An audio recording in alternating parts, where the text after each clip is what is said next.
ಘಟನೆ ಹೇಳ್ತೇನೆ. ಮುದ್ದುಗೌಡ ಸುಗ್ಗಲಾದೇವಿ ಎನ್ನುವಂತ ದಂಪತಿಗಳು. ಮುದ್ದುಗೌಡನಿಗೆ 65 ವರ್ಷ, ಸುಗ್ಗಲಾದೇವಿಗೆ 60 ವರ್ಷ. ಎಷ್ಟು ವರ್ಷ? ಮುದ್ದುಗೌಡನಿಗೆ 60 ವರ್ಷ, 65 ವರ್ಷ, ಸುಗ್ಗಲಾದೇವಿಗೆ 60 ವರ್ಷ ಆದರೂ ಸಹಿತ ಇನ್ನೂ ಆಗಿರ್ಲಿಲ್ಲ. ಏನು ಇದು ಬಹಳ ಚಂದ ಗೊತ್ತೈತಿ ನಿಮಗ. ಆಗಿಲ್ಲ ಅಂದ್ರೆ ಪಕ್ಕ ಖಾತ್ರಿ ಮಕ್ಕಳ ಆಗಿಲ್ಲ ಅಂತ ನಿಮಗ. ಬೇರೆ ಏನು ಹೊಲ ಹಿಡಿದಿಲ್ಲ, ಇಂಥದ್ದು ಯಾವ್ದು ಆಗುದಿಲ್ಲ, ಮಕ್ಕಳ ಆಗಿಲ್ಲ. ಮದುವೆ ಆದ 1 ವರ್ಷಕ್ಕೆ ಸುದ್ದಿ ಕೊಡಬೇಕಾ? ಸುದ್ದಿ ಕೊಡಬೇಕಾ? ಸುದ್ದಿ ಕೊಡ್ಲಿಲ್ಲ ಅಂದ್ರೆ ಗಂಡ ಹೆಂಡತಿನ ಮುದ್ದಿ ಮಾಡಿ ಹೋಗಿಪಕ್ಕಿ ನೀವೆಲ್ಲ ಅನ್ನುದ ಸ್ಟಾರ್ಟ್ 1 ವರ್ಷ ಆದ ಬಳಿಕ ಸ್ಟಾರ್ಟ್. 65 ವರ್ಷ ಆದರೂ ಸಹಿತ ಇನ್ನೂ ಮಕ್ಕಳಿಗೆ ಜನ್ಮವನ್ನು ನೀಡಿರಲಿಲ್ಲ. ಅತ್ಯಂತ ಶ್ರೇಷ್ಠ ಭಕ್ತರಾಗಿ ಪರಶುವನಲ್ಲಿ ಒಂದಾಗಿ ಸೇವೆಯನ್ನು ಮಾಡತಕ್ಕಂತ ದಂಪತಿಗಳು. ನಾ ಹೇಳುತ್ತಿರುವ ಘಟನೆ ಮಹಾರಾಷ್ಟ್ರ ಸೊನ್ನಲಾಪುರ. ಸುಮ್ಮನೆ ನೆನ್ಪು ಮಾಡ್ಕೊಳ್ರಿ. ಸೊನ್ನಲಾಪುರ ಆ ರಾಜ್ಯದ ಆಸ್ಥಾನದ ಪುಣ್ಯ ಪರಂಪರೆಯಲ್ಲಿ ಸೇವೆ ಮಾಡತಕ್ಕಂತ ದಂಪತಿಗಳಿಗೆ 65 ವರ್ಷದ ದಂಪತಿಗಳವರಿಗೆ ರೇವಣ ಸಿದ್ಧರು ಎನ್ನುವಂತ ಓರ್ವ ಗುರುಗಳು ಬಂದು ಹಿಂಗ ಎದುರು ನಿಂತಿದ್ರು. ಎದುರು ನಿಂತವರಿಗೆ ಕೈ ಮಾಡಿ ಆಶೀರ್ವಾದ ಮಾಡಿದ್ರು. ತಾಯಿ, ನಿಮಗ ವರ್ಷ ತುಂಬುವುದರೊಳಗಾಗಿ ಒಂದು ಗಂಡು ಸಂತಾನ ಜನ್ಮವನ್ನು ತಾಳುತ್ತದೆ. ಸಾಧ್ಯ ಏನು? 65 ವರ್ಷ ಗಂಡನಿಗೆ, 60 ವರ್ಷ ಮಡದಿಗೆ ಸಾಧ್ಯ ಏನು? ನೆರೆದ ಜನ ಎಲ್ಲ ಗಾಬರಿ. ಅಯ್ಯೋ ಗುರುಗಳು ಇವ್ರಿಗೆ ಆಶೀರ್ವಾದ ಮಾಡಿದ್ರಲ್ಲ, ಇಟ್ಟು ಜನರನ್ನ ಬಿಟ್ಟಾರ, ಇವ್ರಿಗೆ ಆಶೀರ್ವಾದ ಮಾಡ್ಯಾರ. ಇವ್ರಿಗೇನು ಮಕ್ಕಳಕ್ಕಾವ? ಇವ್ರಿಗೇನು ಮಕ್ಕಳಕ್ಕಾವ? ಅವ್ರಿಗೆ ಗೊತ್ತಿಲ್ಲ ಗುರು ಆಶೀರ್ವಾದ ಮಾಡಿದ್ರೆ ಸಾಧ್ಯ ಅದೇ. ಅದಕ್ಕಾಗಿ ಶರಣರು ಬರೀತಾರೆ, ನೀನೊಲಿದರೆ ಕೊರಡು ಕೊಣುವುರುವುದಯ್ಯ, ನೀನೊಲಿದರೆ ಬರಡು ಹಯನು ಹೋದಯ್ಯ, ನೀನೊಲಿದರೆ ವಿಷವು ಅಮೃತವಾಗಿ ಹೋದಯ್ಯ, ನೀನೊಲಿದರೆ ಸಕಲ ಪಡೆ ಪದಾರ್ಥಗಳು ಇದರಲ್ಲಿರ್ಪವು ಕೂಡಲ ಸಂಗಮ ದೇವ ಅಂತ ಶರಣರು ಬರೆಯುವ ಹಾಗೆ ಗುರು ಒಂದು ಸಾರಿ ಮನವಿಟ್ಟು ಆಶೀರ್ವಾದ ಮಾಡಿಬಿಟ್ಟ ಅಂತಂದ್ರ ಕೊಡ್ಡ ಸರಿ ಸಿಗುತ್ತದೆ.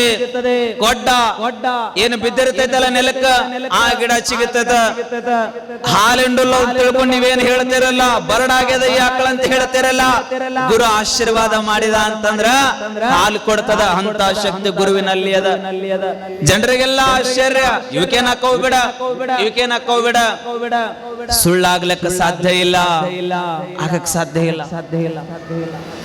ಹೇಳ್ತೇನೆ, ವರ್ಷ ತುಂಬುವುದರೊಳಗಾಗಿ ಮುದ್ದುಗೌಡ ಸುಗ್ಗಲಾದೇವಿಯ ಪುಣ್ಯ ಉದರದಲ್ಲಿ ಗರ್ಭದಲ್ಲಿ ಒಂದು ಗಂಡು ಮಗು, ಮುದ್ದಾದ ಮಗುವಿಗೆ ಜನ್ಮವನ್ನು ಕೊಡ್ತಾಳೆ. 60 ವರ್ಷದ ಬಳಿಕ ತಾಯಿ, 60 ವರ್ಷದ ಬಳಿಕ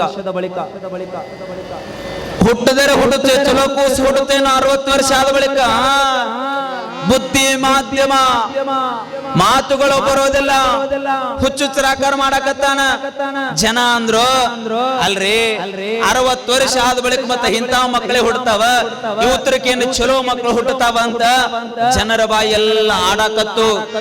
ನೋಡ್ರಿ ಯಾರದರೆ ಬಾಯಿ ಮುಚ್ಚಬಹುದಂತ, ನಮ್ಮ ಜನರ ಬಾಯಿ ಮುಚ್ಚಲಿಕ್ಕೆ ಸಾಧ್ಯ ಇಲ್ಲ, ಸಾಧ್ಯ ಇಲ್ಲ. ನಾವೆಷ್ಟು ಕೆಟ್ಟೇವಿ ಅಂತಂದ್ರ, ಎಷ್ಟು ಕೆಟ್ಟೇವಿ ಅಂತಂದ್ರ, ಒಂದು ಏನಾದ್ರೂ ತಪ್ಪಾಗಿತ್ತು ಅಂತಂದ್ರ ಇಡೀ ಊರ ರೌಂಡ್ ಹೊಡ್ಕೊಂಡು ಬರೆದಿರ್ತೈತದ ಸುಳ್ಳು, ಇಡೀ ಊರ ರೌಂಡ್ ಹೊಡ್ಕೊಂಡು ಬಂದಿರ್ತೈತೆ. ಆದ್ರೆ ಸತ್ಯ ಮಾತ್ರ ಇನ್ನು ಹೊಸ್ತಲದ ಒಳಗ ಇರ್ತದೆ. ನಮಗ್ ಗೊತ್ತಿರ್ಲಿ, ಯಾವತ್ತು ಯಾವ್ದು ಜಯಶಾಲಿ ಆಗ್ತದೆ ಅಂದ್ರೆ ಸತ್ಯ ಮಾತ್ರ ಜಯಶಾಲಿ ಆಗ್ಲಿಕ್ಕೆ ಸಾಧ್ಯ ಇದೆ, ಹೊರತಾಗಿ ಸುಳ್ಳು ಆಗ್ಲಿಕ್ಕೆ ಸಾಧ್ಯ ಇಲ್ಲ. 100 ಜನ ಮಾತಾಡ್ಬೋದ್ರಿ, ಮಾತಾಡ್ಬೋದು. ಅವ್ರ ಮಾತಿಗೆ ನೀವ್ಯಾಕೆ ತಲೆ ಕೆಡ್ಸ್ಕೊಂತೀರಿ, ನೀವ್ಯಾಕೆ ತಲೆ ಕೆಡ್ಸ್ಕೊಂತೀರಿ? 4 ಜನ ನಿಮ್ ಬಗ್ಗೆ ಮಾತಾಡಕತ್ರ ನಿಮಗೊಂದ್ ಮಾತು ಹೇಳ್ತೀನಿ, ನಾನು ತಿಳ್ಕೊಂಬಿಡ್ರಿ. ಅಜೋರಿ ಇಟ್ಟೆಲ್ಲ ಒಳ್ಳೆ ಕಾರ್ಯ ಮಾಡಕತ್ತೇವ್ರಿ, ಮತ್ತ ಹಿಂದ್ ಮಾತಾಡ್ತಾವ್ರಿ. ಹಿಂದ್ ಬೊಗಳು ಹಿಂದ್ ಯಾವ ಬೊಗಳತಾವ, ಏನ್ ಬೊಗಳತಾವ ಹಿಂದ? ಹಾ, ಅವ್ ಹಂಗ ತಗೋಬಿಡ್ಬೇಕು ನೀವು. ಬೊಗಳಕತ್ತಾವ ಅಂದ್ರ ಅವೇನು ಮುಂದ್ ಬರಕ್ ಸಾಧ್ಯ ಇಲ್ಲ. 4 ಜನ ನಿಮ್ ಬಗ್ಗೆ ಹಿಂದ್ ಮಾತಾಡಕತ್ತಾರ ಅಂತಂದ್ರ, 4 ಜನ ನೀವ್ ಎಷ್ಟೇ ಒಳ್ಳೆ ಕಾರ್ಯ ಮಾಡಿದ್ರೆ ಹಿಂದ್ ಮಾತಾಡಕತ್ತಾರ ಅಂದ್ರ ನಿಮಗೊಂದು ಮಾತು ಹೇಳ್ತೀನಿ, ಅವ್ರ 4 ಜನ ನಿಮ್ ಹಿಂದ್ ಮಾತಾಡಕತ್ತಾರ ಅಂದ್ರ ನೀವು ಅವ್ರಕ್ಕಿಂತ 4 ಹೆಜ್ಜೆ ಮುಂದದಿರಂತ ನಿಮ್ ಬಗ್ಗೆ ಮಾತಾಡ್ತಾರೆ, ಹೊರತಾಗಿಲ್ಲದಿದ್ರೆ ಮಾತಾಡಕ್ ಸಾಧ್ಯ ಇಲ್ಲ. ಅವ್ರ ಬಗ್ಗೆ ಯಾಕೆ ತಲೆ ಕೆಡಿಸ್ಕೊಂಡಿರ್ತೀರಿ? ನಿಮ್ ಕೆಲಸ ನೀವು ಮಾಡ್ರಿ, ನಿಮ್ ಸೇವಾ ನೀವು ಮಾಡ್ರಿ. ಇವು ಮಾತಾಡ್ತಾವ, ಆದ್ರೆ ನಿಮ್ಮ ಬಗ್ಗೆ ಅಲ್ಲೊಬ್ಬ ಮಾತಾಡ್ತಿರ್ತಾನ, ಅವನ ಬಗ್ಗೆ ವಿಚಾರ ಮಾಡ್ರಿ. ಯಾರು ಒಳಗ ಕುಂತ ಚನ್ನವೀರಪ್ಪ ಮಾತಾಡ್ತಿರ್ತಾನ, ಹೆಂಗಿರ್ಬೇಕು ಅಂದ್ರೆ ನಮ್ ಭಕ್ತನಂಗ ಇರ್ಬೇಕಂತ ಅವ ಏನು ಮಾತಾಡ್ತಿರ್ತಾನಲ್ಲ, ಅವನ ಮಾತಿನ ಕಡೆ ಕಿವಿ ಕೊಡ್ರಿ, ಹೊರತಾಗಿ ನಾಯಿ ಹಂಗ ಬೊಗಳವರ ಬಗ್ಗೆ ಕಿವಿ ಕೊಡಕ್ ಹೋಗ್ಬೇಡ್ರಿ. ಮಾತಾಡಕತ್ತು ಹುಟ್ಟ್ಯದ ಮಾತಾಡಕ್ ಬರೋದಲ್ಲ, ಹುಚ್ಚದ. ಜನ ಮಾತಾಡಕತ್ರಿ, ಜನ ಮಾತಾಡ್ತೈತೆ, ಅವ್ರ ಬಾಯಿ ಮುಚ್ಚಾಕತ್ತೆ. ಯಾರ್ದ್ರ ಬಾಯಿ ಮುಚ್ಚಬಹುದು, ಜನರ ಬಾಯಿ ಮುಚ್ಚಕ್ ಸಾಧ್ಯ ಇಲ್ಲ. ಮಾತಾಡಕತ್ರು. ತಾಯಿ ಮಾತ್ರ ಒಂದೇ ಒಂದು ಮಾತನ್ನ ಮಾತನಾಡ್ಲಿಲ್ಲ. ಅಪ್ಪ ಮಾತ್ರ ಒಂದೇ ಒಂದು ಮಾತು ಮಗನಿಗೆ ಮಾತನಾಡ್ಲಿಲ್ಲ. ಕೊಟ್ಟಾಣ ದೇವರು ಹೇಗರೇ ಆಗ್ಲಿ ನಮಗ್ ವರ ಕೊಟ್ಟಾಣ ಅಂದ ಬೆಳಕ ನಾವು ಅದನ್ನ ಸ್ವೀಕಾರ ಮಾಡುದು ನಮ್ಮ ಧರ್ಮ ಅದೇ ಅಂತ ತಿಳ್ಕೊ ಅಂತ ಹೇಳಿ ಆ ಮಗುವನ್ನ ಲಾಲನೆ ಪಾಲನೆ ಪೋಷಣೆಯನ್ನು ಮಾಡಾಕತ್ರು. ಅವೆಲ್ಲ ಮಾತಾಡಕತ್ತು. 60 ವರ್ಷಕ್ಕೆ ಗುರುಗಳ ಆಶೀರ್ವಾದ ಮಾಡಿದಾಗ ಮಕ್ಕಳಾಗಲ್ಲ ನಾಕತ್ರು. ಮಕ್ಕಳಾದ್ಮೇಲೆ ಇಂಥ ಮಗ ಹುಟ್ಟಿದ ಅಂತ ಮಾತಾಡಕತ್ರು. ನೋಡ್ರಿ, ಗುರು ಒಂದು ಸಾರಿ ನಮಗ ಆಶೀರ್ವಾದ ಮಾಡಿದ ಅಂದ್ರೆ ಮುಂದೆ ಏನೋ ಚಲೋ ಐತಂತೆ ತಿಳ್ಕೊಬೇಕೆ ಹೊರತ ಕೆಟ್ಟ ಐತಂತಲ್ಲ. ಒಂದ್ ಸಾರಿ ತಂದೆ ಪಂಚಾಕ್ಷರಯ್ಯ ವೀರಭದ್ರನನ್ನ ಕರೆದುಕೊಂಡು ಬಬಲಾದಿಯ ಚನ್ನವೀರನ ಮಠದ ಕಡೆಗೆ ಧಾವಿಸಿ ಹೋಗ್ತಾರೆ. ಒಂದು ಗುರುವಿನ ಮಾತು ಹೇಳಿ ಮುಂದೆ ಹೋಗ್ತಾನೆ. ಗುರುವಿನ ಆಶೀರ್ವಾದ ಹೇಗಿರುತ್ತದೆ ಅನ್ನೋದಕ್ಕಾಗಿ ಒಂದು ಮಾತನ್ನ ಹೇಳುತ್ತಾನೆ. ತಂದೆ ಮಗನನ್ನ ಕೈಯನ್ನು ಹಿಡಿದುಕೊಂಡು ಗುರುವಿನ ಮಠದ ಅಂಗಳಕ್ಕೆ ಕರ್ಕೊಂಡು ಹೋಗ್ತಾನೆ. ಚನ್ನವೀರ ಶಿವಯೋಗಿಗಳು ಮುಗ್ಧ ಭಾವದ ಮುಗ್ಧ ಕಂದನನ್ನ ನೋಡಿ ಒಂದು ಮಾತನ್ನ ತಂದೆಗೆ ಹೇಳುತ್ತಾರೆ. ಪಂಚಾಕ್ಷರಿ, ನಿನ್ನ ಮಗನನ್ನ ನನ್ನ ಮಠಕ್ಕೆ ಕೊಡುವೆಯಾ ಅಂತಂದ್ರು ಗುರುಗಳು. ಕೊಡುವೆಯಾ? ಆಗ ತಂದೆ ಅಂದ, ಅಪ್ಪ ಇರೋವೇ 2 ಮಕ್ಕಳು, ಅದರಲ್ಲಿ ಒಂದು ನಿಮಗೆ ಕೊಟ್ಟು ಬಿಟ್ಟೆ ಅಂತಂದ್ರೆ ನನ್ನ ಮನೆ ಒಳಗೆ ಒಂದೇ ಉಳಿತದೆ. ನಾನು ಒಲ್ಲೆ. ಮುಗ್ಧ ಭಾವದ ಕಂದನ ಮುಖವನ್ನ ನೋಡಿ ಮಂದ ಹಾಸದ ಶಿವಯೋಗದ ದೃಷ್ಟಿಯ ಭವಿಷ್ಯದ ಮುಖವನ್ನ ಅರಿತ ಗುರುಗಳು ಪುನಃ ತಂದೆಗೆ ಒಂದ್ ಮಾತನ್ನ ಹೇಳ್ತಾರೆ ಪಂಚಾಕ್ಷರಿಗೆ. ನೋಡು ಪಂಚಾಕ್ಷರಿ, ನೋಡು, ನಿನಗ ಒಂದೇ ಮಗ ಅದನ್ನ ಹೇಳಕತ್ತೀಯಲ್ಲ, ನಿನಗೆ ಇನ್ನೊಂದು ಮಗ ಬೇಕೇನೋ? ಯಪ್ಪ ಬೇಕ್ರಿ, ಬೇಕಲ್ಲ? ತಗೋ, ನಿನಗೆ ನಾನು ಆಶೀರ್ವಾದ ಮಾಡ್ತೇನೆ. ನಿನಗೊಬ್ಬ ಗಂಡು ಮಗ ಹುಟ್ಟುತ್ತಾನ. ಅವ ಹುಟ್ಟಿದ ಬಳಿಕ ಅವನ ಹೆಸರೇನಿಡಬೇಕು ಅಂದ್ರ ನನ್ನ ಗುರು ಆಗಿರತಕ್ಕಂತಹ ಶಾಂತಲಿಂಗನ ಹೆಸರೇ ನಿನ್ನ ಮಗನಿಗೆ ಇಡಬೇಕು ಅಂದ್ರು. ಆ ಮಗು ಹುಟ್ಟಿದ ಬಳಿಕ ಈ ಕಂದನನ್ನ ನನ್ನ ಮಠಕ್ಕೆ ಕೊಡಬೇಕು ಅಂದ್ರು. ಹುಟ್ಟಿದ ಬಳಿಕ ಅತ್ಯಂತ ಭಕ್ತಿ ಶ್ರದ್ಧೆಯಿಂದ ಇರತಕ್ಕಂತ ತಂದೆ ತಾಯಿಗಳು ಮುಗ್ಧ ಮಗುವನ್ನ ಮಠಕ್ಕೆ ಕರ್ಕೊಂಡು ಬಂದ್ರು. ಪಂಚಾಕ್ಷರಿ ಸಿದ್ಧಮ್ಮ ಎಡಗಡೆ ಬಲಗಡೆ ಮುಗ್ಧ ಭಾವದ ಶಿವಯೋಗದ ಕಂಗಳಾಲಯದಲ್ಲಿ ಪೃಥ್ವಿಯನ್ನೇ ನೋಡ್ತಕ್ಕಂತ ಮಹಾಮಗುವನ್ನ ಮಠಕ್ಕೆ ಕರ್ಕೊಂಡು ಬಂದು ಚನ್ನವೀರನ ಒಡೆಯೊಳಗೆ ಹಾಕ್ತಾರೆ. ಯಪ್ಪ, ಇವತ್ತಿನಿಂದ ನನ್ನ ಮಗುವನ್ನ ನಿಮ್ಮ ಮಡಿಯೊಳಗೆ ಹಾಕೇವೆ. ಇವತ್ತಿನಿಂದ ನಮ್ಮ ಮಗ ಅಲ್ಲ, ನಿನ್ನ ಮಗ ಅಂತ ಒಡೆಯೊಳಗೆ ಹಾಕಿದ್ರು. ಅವರು ಬೇರೆ ಯಾರು ಅಲ್ಲ, ನಿಮ್ಮೆಲ್ಲರ ಆರಾಧ್ಯ ಗುರು ಆಗಿರತಕ್ಕಂತ ಪೂಜ್ಯನೀಯ ಗುರುಪಾದಲಿಂಗ ಮಹಾಶಿವಯೋಗಿಗಳನ್ನು ಆಶೀರ್ವಾದ ಮಾಡಿದ್ರು. ಯಾರು? ರೇವಣ ಸಿದ್ದೇಶ್ವರರು. ಮಕ್ಕಳಾಗ್ತವ ಅಂತ 65 ವರ್ಷದ ಬಳಿಕ ಮಗುವಿಗೆ ಜನ್ಮವನ್ನ ಕೊಡ್ತಾರೆ. ಹುಚ್ಚು ಕೂಸು, ಮಾತು ಬರೋದಿಲ್ಲ, ಹೂವ ಅನ್ನಕ್ ಬರ್ತಾ ಇಲ್ಲ, ಅಪ್ಪ ಅನ್ನಕ್ ಬರ್ತಾ ಇಲ್ಲ. ಇಂತ ಮಗುವನ್ನು ತಗೊಂಡು ಏನು ಮಾಡುದಂತ ಜಗದ ಜನ ಎಲ್ಲ ಮಾತಾಡಕತ್ರ.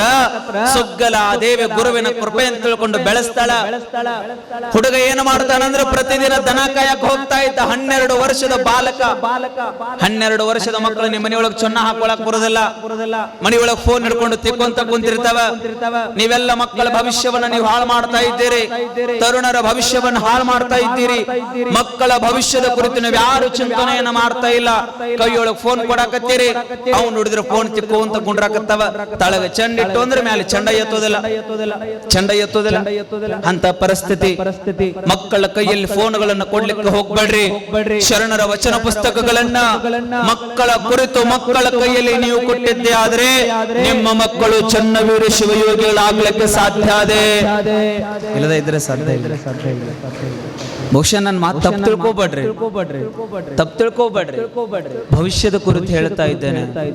ಕಾರಣ ನಾವು ತಪ್ಪು ಮಾಡಿದ್ರೆ ನಮ್ಮ ಮಕ್ಕಳು ತಪ್ಪು ಮಾಡುತ್ತವೆ. ನಾವೇನಾದ್ರೂ ಇವತ್ತು ತಪ್ಪು ದಾರಿಯನ್ನು ಹಿಡಿದು ಬಿಟ್ರೆ ನಾವು ತಂದೆ ತಾಯಿಗಳಿಗೂ ಸಹಿತ ಮಕ್ಕಳಾಗ್ಲಿಕ್ಕೆ ಸಾಧ್ಯ ಇಲ್ಲ. ಎಷ್ಟು ಫೋನ್ಗಳು ಹಾಳು ಮಾಡಕತ್ತವ ಅಂತಂದ್ರ ಅವ ಕೇವಲ 2 ಶಬ್ದದ ಪ್ರೀತಿಗಾಗಿ, ಕೇವಲ 2 ಶಬ್ದ ಪ್ರೇಮಕ್ಕಾಗಿ ಹೆತ್ತ ತಂದೆ ತಾಯಿಗಳನ್ನ ಬಿಟ್ಟು ಹೋಗತಕ್ಕಂತ ಅನೇಕ ಮಕ್ಕಳನ್ನ ನಾವು ನೋಡ್ತಾ ಇದ್ದೇವೆ. ಕೈ ಮುಗಿತೇನೆ, ಮಾಡ್ರಿ ಪ್ರೀತಿಯನ್ನ ಮಾಡ್ರಿ, ನಾ ಬೇಡ ಅನ್ನೋದಿಲ್ಲ. ಆದರೆ ತಂದೆ ತಾಯಿಗಳನ್ನ ತೊರೆದು ಹೋಗುವಷ್ಟರ ಮಟ್ಟಿಗೆ ಪ್ರೀತಿ ಮಾಡಕ್ ಹೋಗ್ಬೇಡ್ರಿ. ತಂದೆ ತಾಯಿಗಳೇ ದಾರೆ ಎರೆದು ಕೊಡುವಷ್ಟರ ಮಟ್ಟಿಗೆ ನೀವು ಪ್ರೀತಿ ಮಾಡ್ರಿ ಹೊರತಾಗಿ ತಂದೆ ತಾಯಿಗಳನ್ನ ತೊರೆದು ಹೋಗುವಷ್ಟರ ಮಟ್ಟಿಗೆ ದೊಡ್ಡ ಪ್ರೀತಿಯನ್ನು ಮಾಡ್ಲಿಕ್ಕೆ ಹೋಗ್ಬೇಡ್ರಿ. ಸ್ವಾಮಿ, 2 ವರ್ಷ ಪ್ರೀತಿಗಾಗಿ ಜನ್ಮ ಕೊಟ್ಟಿರ್ತದೆ ತಾಯಿ. 20 ವರ್ಷ ನಮ್ಮನ್ನ ಲಾಲನೆ ಪಾಲನೆ ಪೋಷಣೆಯನ್ನು ಮಾಡಿ ಬೆಳೆಸ್ತದೆ. ಯಾಕಶ್ಚಿತ್ 3-4 ವರ್ಷದ 1 ವರ್ಷದ ವ್ಯಾಮೋಹದ ಪ್ರೀತಿಗಾಗಿ 9 ತಿಂಗಳು ನಮ್ಮನ್ನ ಗರ್ಭದೊಳಗಡೆ ಇಟ್ಕೊಂಡು ಜನ್ಮ ಕೊಟ್ಟ ತಾಯಿಯನ್ನು ಒದ್ದು ನಾವು ಅವ್ರ ಜೊತೆ ಹೋಗುತ್ತವೆ ಅಂದ್ರೆ ನಾವು ಹೆತ್ತ ತಂದೆ ತಾಯಿಗಳ ಗೌರವ ಕೊಟ್ಟಾಗ ಆಗ್ತದೇನು? ಶಕ್ಯತಾ ಸಾಧ್ಯ ಇಲ್ಲ. ಅವ್ರ ಶಾಪನೇ ನಮಗೆ ತಡುತ್ತದೆ ಹೊರತಾಗಿ ವರ ತಟ್ಟಲಿಕ್ಕೆ ಸಾಧ್ಯ ಇಲ್ಲ. ಬೆಳೆಸ್ರಿ ಮಕ್ಕಳನ್ನ. ಭವಿಷ್ಯದ ಕುರಿತು ನೀವು ಬಹಳ ವಿಚಾರ ಮಾಡ್ತೀರಿ. ಏನು, ನಮ್ಮ ಮಗ ಡಾಕ್ಟರ್ ಆಗ್ಬೇಕ್ರಿ, ನಮ್ಮ ಮಗ ಇಂಜಿನಿಯರಿಂಗ್ ಆಗ್ಬೇಕ್ರಿ, ನಮ್ಮ ಮಗ ಪೊಲೀಸ್ ಆಗ್ಬೇಕ್ರಿ, ನಮ್ಮ ಮಗ ಇನ್ನೇನು ಆಗ್ಬೇಕು ಅಂತ ನೀವು ಕನಸು ಕಾಣ್ತೀರಿ. ಕನಸು ಕಾಣ್ರಿ, ನಾ ಬೇಡ ಅನ್ನೋದಿಲ್ಲ. ಆದರೆ ಹಿಂಗ ಕನಸು ಕಾಣ್ರಲ್ಲ, ಡಿಸಿನೇ ಆಗ್ಲಿ, ಎಸಿನೇ ಆಗ್ಲಿ, ಕಮಿಷನರೇ ಆಗ್ಲಿ, ಪೊಲೀಸರೇ ಆಗ್ಲಿ, ಇಂಜಿನಿಯರಿಂಗ್ ಅಲ್ಲೇ ಆಗ್ಲಿ, ಏನರೇ ಆಗ್ಲಿ, ಮೊದಲು ನಿಮ್ಮ ಮಗ ಹೇಗಾಗ್ಬೇಕು ಅಂದ್ರೆ ಒಳ್ಳೆ ಮನಸ್ಸನ್ನ ಉಳ್ಳುವಂತ ಯೋಗ್ಯ ವ್ಯಕ್ತಿ ಆಗ್ಬೇಕು ಅಂತ ಕನಸನ್ನ ತೊಡ್ರಿ. 12 ವರ್ಷದ ಬಾಲಕ ದನ ಕಾಯಲಿಕ್ಕೆ ಹೋಗಿದ್ದ.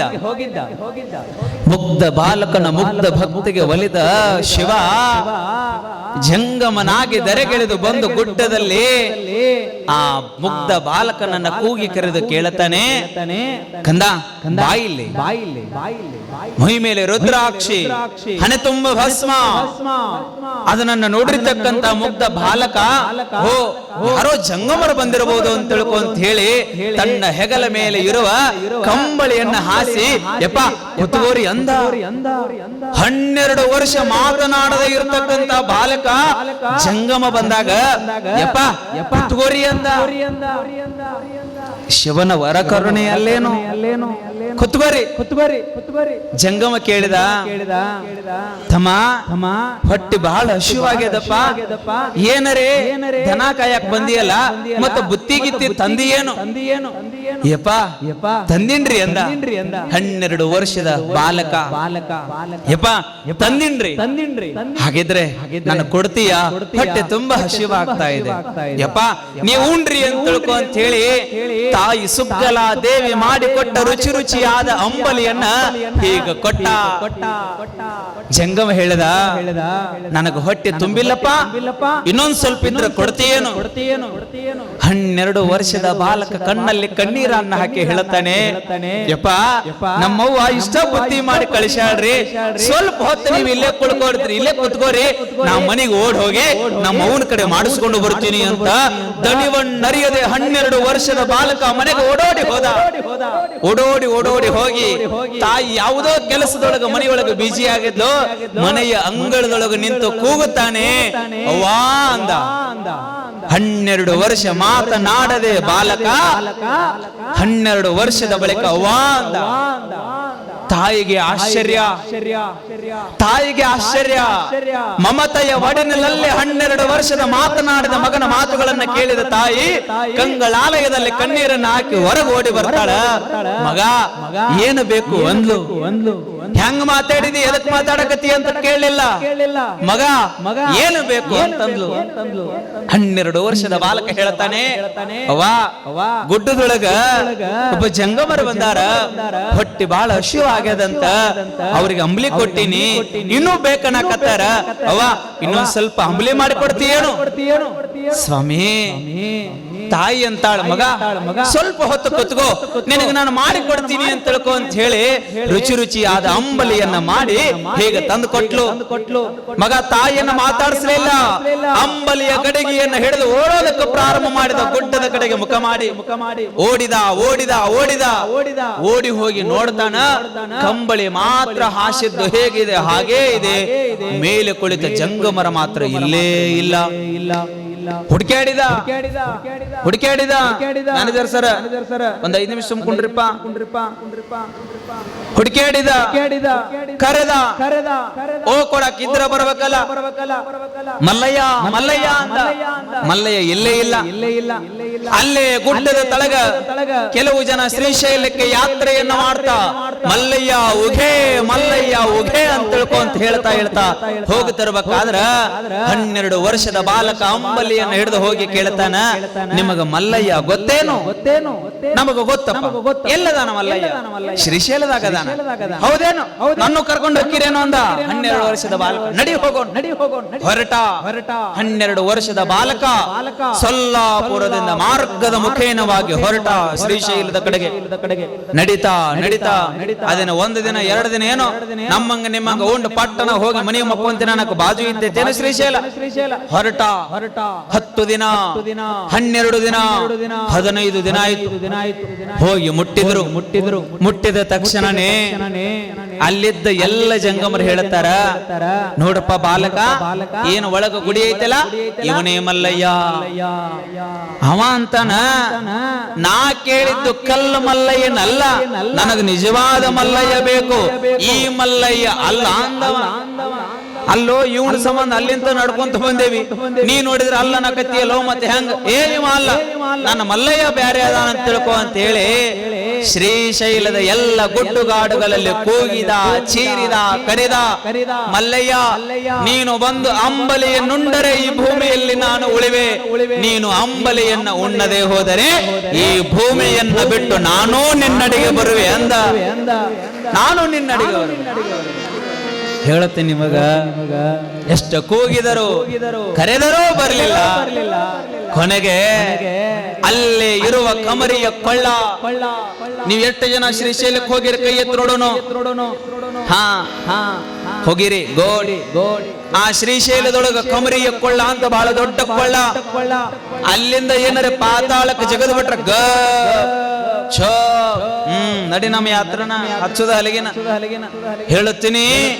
ಆ ಕಮರಿಯ ಕೊಳ್ಳದ ತುದಿಯ ಮೇಲೆ ನಿಂತು ಕರೆದ, ಮಲ್ಲಯ್ಯ ಬಂದರೆ ಸರಿ, ಬರದಿದ್ದರೆ ಅಂಬಲಿಯನ್ನು ಹಿಡಿದುಕೊಂಡು ನಾನು ನಿನ್ನಲ್ಲಿಯೇ ಬರುತ್ತೇನೆ ಅಂತ ತಿಳ್ಕೊ ಅಂತ ಹೇಳಿ ಅಲ್ಲೇ ಇದ್ದ ಮಲ್ಲಯ್ಯನನ್ನು ಕೂಗಿದ. ಬರ್ಲಿಲ್ಲ. ಆ ಕಮರಿಯ ಕೊಳ್ಳದಿಂದ ತಳಗ ಜಿಗದ.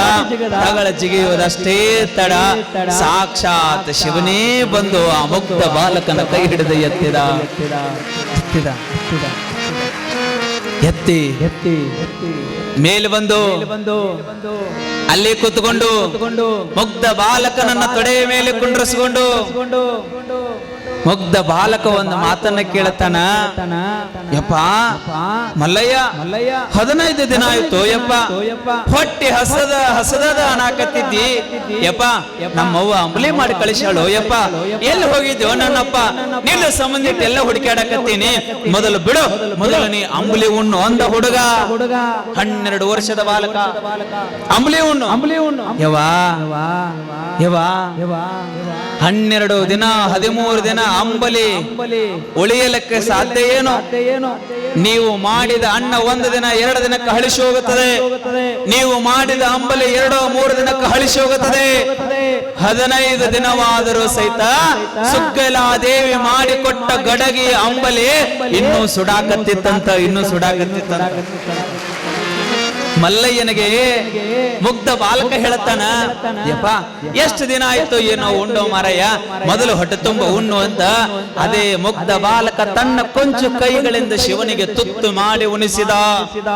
ಶಿವ ನಾ ಅಟ್ಟ ಹಂಗುಂಡ್ಲೋ ಬಾಲಕ, ನೀನು ಉಣ್ಣು ಅಂತ ತಿಳ್ಕೊಂತ ಹೇಳಿ ಸಾಕ್ಷಾತ್ ಶಿವ ಅವ ಹಿಂಗೆ ತುತ್ತು ಮಾಡಿ ಮುಗ್ಧ ಬಾಲಕನಿಗೆ ಉಣಿಸಿದ ಬಳಿಕ ಶಿವ ಕೇಳುತ್ತಾನ ಮುಗ್ಧ ಬಾಲಕನಿಗೆ, ಕಂದ ನಿನಗೆ ಏನು ಬೇಕು ಕೇಳು ಅಂದ.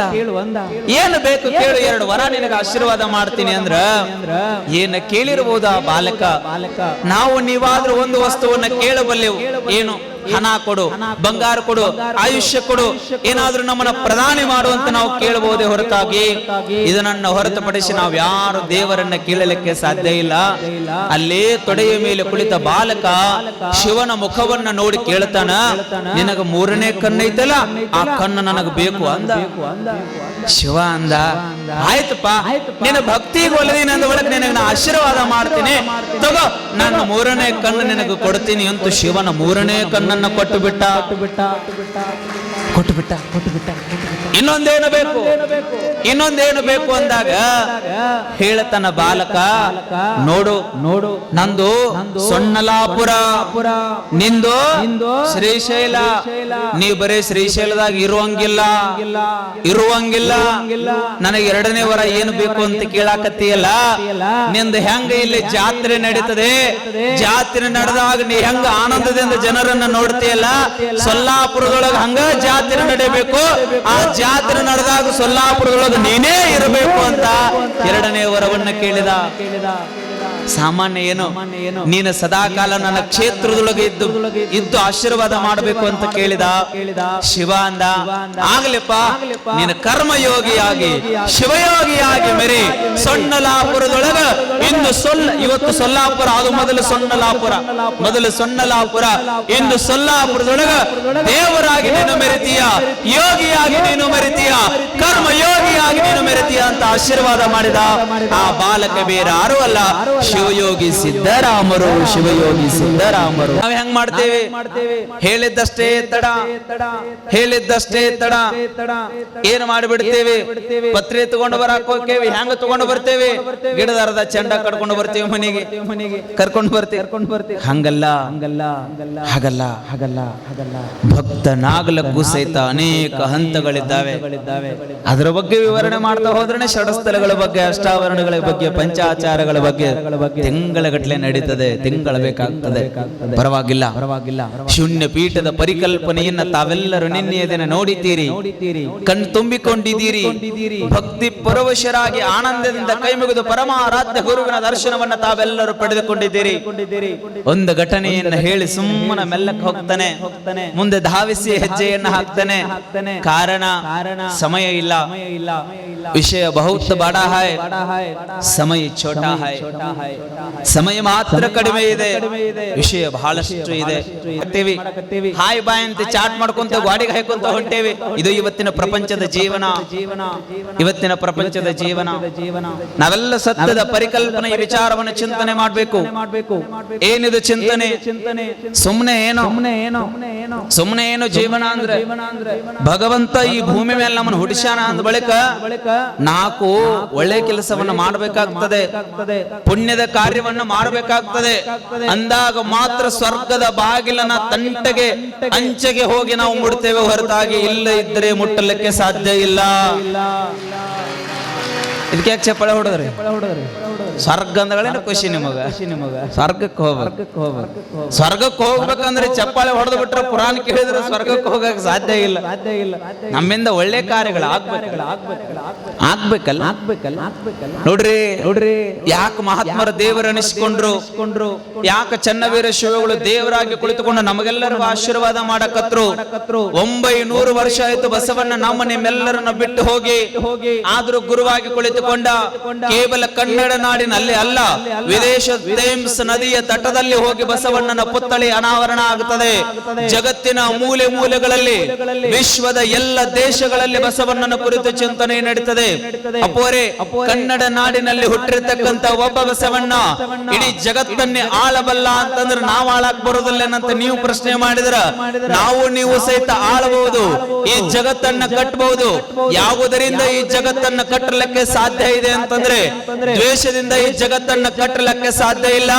ಗುರುಪಾದಲಿಂಗ ಶಿವಯೋಗಿಗಳ ಹಾಗೆ ಪ್ರೀತಿಯಿಂದ ಮಾತ್ರ ಈ ಜಗತ್ತನ್ನ ಕಟ್ಟುವುದೇ ಹೊರತಾಗಿ ದ್ವೇಷದಿಂದ ಅಲ್ಲ, ದ್ವೇಷದಿಂದ ಅಲ್ಲ, ಶಸ್ತ್ರದಿಂದ 1000 ಜನರನ್ನ ಕೊಲ್ಲಬಹುದೇ ಹೊರತಾಗಿ 1000 ಜನರನ್ನ ಬದುಕಿಸಲಿಕ್ಕೆ ಸಾಧ್ಯ ಇಲ್ಲ. ಸಾಧ್ಯ ಇದೆಯಾ? ನೋಡೋಣ ಹೇಳ್ರಿ, ನೋಡೋಣ. ಒಬ್ಬರೇ ಚಾಕೋದಿಂದ 1000 ಜನರನ್ನ ನಾವು ಬದುಕಿಸ್ತೀವ್ರಿ, ಕೊಂದವ್ರನ್ನ ಅಂದ್ರೆ ಯಾರ ಕಡೆ ಸಾಧ್ಯ ಐತೇನೋ? ಸಾಧ್ಯ ಇಲ್ಲ. ಆದರೆ ಪ್ರೀತಿಯ ಮಾತುಗಳಿಂದ ಸತ್ತವರನ್ನ ಬದುಕಿಸಬಹುದು. ಹೆಂಗ್ರಿ ಜೋರೆ? ಮಣ್ಣಾಗಿದ್ದವ್ರನ್ನಲ್ಲ, ಮಣ್ಣಾಗಿದ್ದವರಲ್ಲ. ಕೆಲವೊಂದಿಷ್ಟು ಜೀವಂತಿದ್ರು ಸತ್ತಂಗಿರ್ತಾವ, ಕೆಲವೊಂದಿಷ್ಟು ಜೀವಂತಿದ್ರು ಸತ್ತಂಗಿರ್ತಾವ. ಹೆಂಗ್ರಿ ಅಪ್ಪೋರೆ ಅಂತ ನೀವು ನನಗೆ ಪ್ರಶ್ನೆ ಮಾಡಿದ್ರ, ಅವು ಪುಣ್ಯ ಕಾರ್ಯಗಳು ಬರೋದಿಲ್ಲ, ಅವು ಎಂದು ಒಳ್ಳೇದು ಮಾಡಿರೋದಿಲ್ಲ. ಯಾರಿಗೆ ಏನಪ್ಪ ಏನು ಬೇಡ ಬೇಡ ಮರ ಒಟ್ಟ ಇನ್ನೊಬ್ಬರ ಕಿಶೆ ಕತ್ರಿ ಹಾಕುಂತನ ಇರೋಣ ಅಂತ ಇರ್ತಾವಲ್ಲ, ಅವರನ್ನ ಎದರಿಂದ ನಾವು ಈ ಕಡೆ ತರಬೇಕು ಅಂತಂದ್ರೆ ಚನ್ನ ವೀರ ಶಿವಯೋಗಿ ಎನ್ನುವಂತ ಮಂತ್ರದಿಂದ ಮಾತ್ರ ಇಲ್ಲಿ ಕರೀಲಿಕ್ಕೆ ಸಾಧ್ಯತೆ ಹೊರತಾಗಿ ಬೇರೆ ಮಂತ್ರದಿಂದ ಅಲ್ಲ. ಅಲ್ಲ ಅಲ್ಲ ಪರಿಸರದ ಪೃಥ್ವಿ ಆಲಯದಲ್ಲಿ ಗುರುವಿನ ಮಂಗಳದ ಅಂಗಲದ ಸೂತ್ರದಲ್ಲಿ ಬಸವ ಪುರಾಣವನ್ನ ನಾವೆಲ್ಲರೂ ಆಲಿಸ್ತಾ ಇದ್ದೇವೆ, ಶ್ರವಣವನ್ನ ಮಾಡ್ತಾ ಇದ್ದೇವೆ. ಸುಮ್ಮನೆ ಒಂದು ಘಟನೆಯನ್ನು ಹೇಳಿ ಮುಂದಕ್ಕೆ ಹೋಗ್ತೇನೆ, ಸಮಯ ಇಲ್ಲ. ಅನೇಕ ಕಾರ್ಯಕ್ರಮಗಳು, ಹಾಸ್ಯ ಕಾರ್ಯಕ್ರಮ ಈ ವೇದಿಕೆ ಮೇಲೆ ನಡೀತದೆ ಬಹಳ ಅದ್ಭುತವಾಗಿ. ಇವತ್ತು ನೀವು ಅವ್ರು ಬಂದಾರಂತ ಬಂದಿರ ಕಾಣಿಸುತ್ತೆ, 8 ಜನ ನೀವೇನು ಬರೋ ಪಕ್ಕಿ ಅಲ್ಲಿಲ್ಲ. ಇವತ್ತು ಯಾವಾರ? ಬುಧವಾರ. ಧಾರಾವಾಹಿ ಐತೆ ಆದ್ರೂ ಬಿಟ್ಟು ಬಂದಿರಲ್ಲ, ಗಟ್ಟಿ ಮನಸ್ಸು ಮಾಡಿ ಬಂದಿರಿ. ನೀವು ಹೋದ್ರು ಹೋಲಿ, ಇನ್ನೊಂದು 4 ದಿನ ಐತಿ, ಈಗ ಹೋಗೋಣಪ್ಪ ಅಂತ ತಿಳ್ಕೊಂಡು ಗಟ್ಟಿ ಮನಸ್ಸು ಮಾಡಿ ಬಂದಿರಿ. ಬರ್ರಿ ಬರ್ರಿ ಬರ್ರಿ ಬರ್ರಿ ಬರ್ರಿ. ಧಾರಾವಾಹಿಗಳು, ಮಾಧ್ಯಮದ ದರ್ಶನಗಳು ಏನ್ ಮಾಡ್ತವೆ ಅಂತಂದ್ರೆ, ಒಂದು ಬಾಗಿಲಾಗಿರತಕ್ಕಂತಹ ಮನೆಯನ್ನ 3 ಬಾಗಿಲನ್ನಾಗಿ ಮಾಡುವಂತಹ ಪ್ರಯತ್ನವನ್ನ ಧಾರಾವಾಹಿಗಳು ಮಾಡ್ತವೆ. ನೀವು ನೋಡ್ರಿ, ಒಂದರ ಧಾರಾವಾಹಿ ಒಳಗೆ ಅತ್ತಿ ಸೊಸಿ ಚಂದಂಗ್ ಬಾಳೆ ಮಾಡ್ಯಾರ.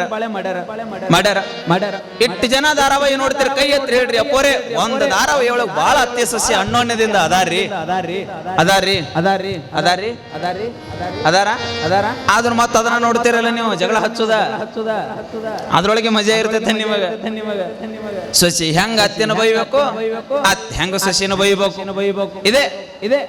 ಇದನ್ನೇ ನಾವು ಟಿವಿ ಮಾಧ್ಯಮಗಳಲ್ಲಿ ನೋಡ್ತೇವೆ ಹೊರತಾಗಿ ಜಗಳ ಹಚ್ಚುವುದನ್ನ, ಬಾಗಿಲನ್ನ ಒಡೆಯುವುದನ್ನ ಮಾತ್ರ ಟಿವಿ ಮಾಧ್ಯಮ ಹೇಳಿಕೊಡುತ್ತದೆ. ಅಜೋರೆ, ನಿಮ್ಮ ಬಸವ ಪುರಾಣದ ಮಾಧ್ಯಮ ಏನು ಹೇಳಿಕೊಡುತ್ತದೆ ಅಂತ ನೀವು ನನಗೊಂದು ಮಾತು ಪ್ರಶ್ನೆ ಮಾಡಿದ್ರಿ. ಇದಕ್ಕೆ ಅತ್ಯಂತ ಆನಂದದಿಂದ ನಾನು ಉತ್ತರವನ್ನ ಕೊಡಬಲ್ಲೆ. ಟಿವಿ ಮಾಧ್ಯಮಗಳು ಒಂದು ಬಾಗಿಲಾಗಿರ್ತಕ್ಕಂತಹ ಮನೆಯನ್ನ 3 ಬಾಗಿಲುಗಳನ್ನಾಗಿ ಮಾಡುವುದಂತ ಹೇಳಿಕೊಡ್ತವೆ. ಆದರೆ ಬಸವ ಪುರಾಣ ಚನ್ನ ವೀರನ ಮಠದ ಅಂಗಳ ಏನು ಹೇಳಿಕೊಡ್ತದೆ ಅಂತಂದ್ರೆ, ಬಸವ ಪುರಾಣ ಏನು ತಿಳಿಸಿಕೊಡ್ತದೆ ಅಂದ್ರೆ, 3 ಬಾಗಿಲಾಗಿರ್ತಕ್ಕಂತಹ ಮನೆಯನ್ನ ಪುನಃ 1 ಬಾಗಿಲನ್ನಾಗಿ ಮಾಡತಕ್ಕಂತಹ ಕಾರ್ಯವನ್ನ ನಮ್ಮ ಬಸವ ಪುರಾಣ ಮಾಡ್ತದೆ. ಇಟ್ಟೇಳಿ ಚಪ್ಪಾಳೆ ಕುಂಡಿರುತ್ತೆ, ಅತ್ತ ಹೊಡಿದ ಮತ್ತೆ ಎಲ್ಲಿಗೆ ಬಂದೇವ ಸಂಗಯ್ಯ, ಅಲ್ಲಿ ಹೋದ್ನ ಸಂಗಯ್ಯ. ಹಾಗೆ ಪಾಟ್ ನೀಚೆ ಸಪಾಟ್. ಇಲ್ಲಿ ಕೇಳೋದು, ಊಟ ಮಾಡೋದು, ಮಠ ಬಿಟ್ಟು ಹಂಗ ಹೋಗಿರಿ ನೀವು ಇಟ್ಕೊಂಡ ಎಲ್ಲ ಸ್ವಚ್ಛಂಗ ಇಲ್ಲೇ ಮಠದಾಗ ಜಾಡಿಸಿ ನಿಮ್ ಮಠದಾಗ ನೀವು ಇಟ್ಕೋರಿಪ್ಪ ಅಂತ ಹೇಳಿ ಹೋಗಿರಿ. ಹಂಗ್ ಮಾಡೋದಲ್ಲ. ಎಲ್ಲ ವಿಚಾರವನ್ನ ನೆನಪಿನಲ್ಲಿ ಇಟ್ಕೊಳ್ರಿ. ಭಕ್ತಿ ಶ್ರದ್ಧೆಯಿಂದ ಗುರುವಿನಲ್ಲಿ ಕೈ ಮುಗಿರಿ. ನನಗೆ ನಿನ್ನೆ ಬಹಳ ಆನಂದವಾಗಿರ್ತಕ್ಕಂತ ಒಂದು ಘಟನೆ ಇಲ್ಲಿ ನಡೀತು, ಸುಮ್ಮನೆ ನೆನಪಿಸ್ಕೊಡ್ತೇನೆ. ಓರ್ವ ತಾಯಿಯವರು ಬಂದು ನನ್ನ ಎದುರಿಗೆ ನಿಂತು ನಮಸ್ಕಾರ ಮಾಡಿ ಒಂದು ಮಾತನ್ನ ಹೇಳಿದ್ರು.